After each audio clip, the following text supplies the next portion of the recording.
There are many non-Muslims who come and ask me, Tabita Zakir, God can do anything and everything. So why do you have a problem if God becomes a human being? God can do anything and everything. So what's your problem if he becomes a human being? I said, fine, if I agree with you for sake of argument, that God can do anything and everything, and if God can become a human being, if God becomes a human being, he ceases to be God. Because the qualities of God and human beings, they are opposite. Almighty God is immortal. Human being is mortal. You can't have a person who's immortal and mortal at the same time. You can either have an immortal person or a mortal person. You can't have an immortal mortal person. It is meaningless. Almighty God, he has got no beginning. Human beings have a beginning. You can't have a God-man.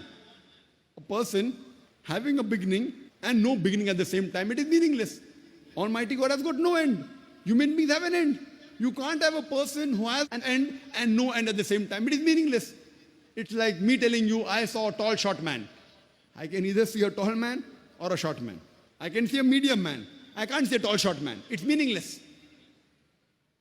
I can't see a fat, thin man. I can either see a fat man or a thin man or a medium man, but not a fat, thin man. Therefore, if you say Almighty God became a human being, then he ceases to be Almighty God. If his Almighty God can do anything and everything, human beings, we require to eat. Almighty God does not require to eat. Allah says in the Quran in Surah Anam, chapter number 6, verse number 14, he feedeth everyone, but does not require to be fed. Almighty God does not require to eat. We human beings, we require sleep, we require rest. Almighty God does not require sleep and rest.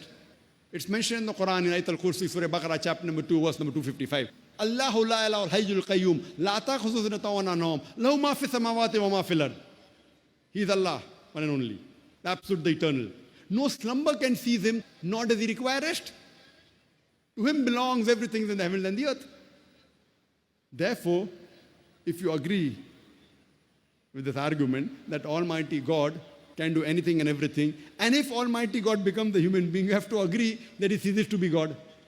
So if a person who ceases to be God and becomes the human being like you and me, then why should I worship a human being like you and me? It does not make sense. And if some people say again that human being became God, if human being can become God, even you and I can become God.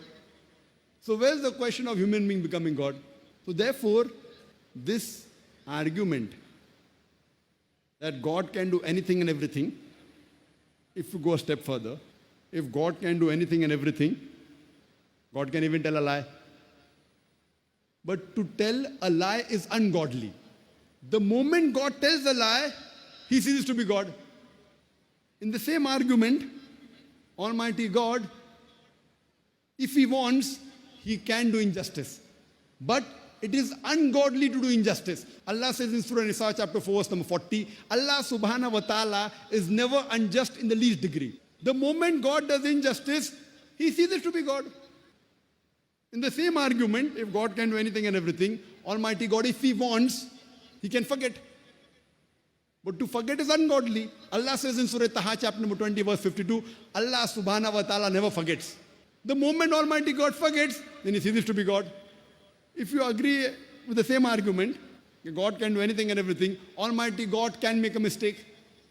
But to make a mistake is ungodly. Allah says in the Quran in Surah Taha chapter 20 verse 52, Allah subhanahu wa ta'ala never errs. He never makes a mistake. The moment Almighty God makes a mistake, he ceases to be God. Therefore, if you read the Quran, nowhere does the Quran say Allah can do anything and everything. What does the Quran say? Inna Allah ala kulli shay'in qadir. Verily, Allah has power over all things. It's mentioned in several places in the Quran. In Surah Baqarah chapter number 2 verse number 106. Surah Baqarah chapter number 2 verse number 109. Surah Baqarah chapter number 2 verse number 284.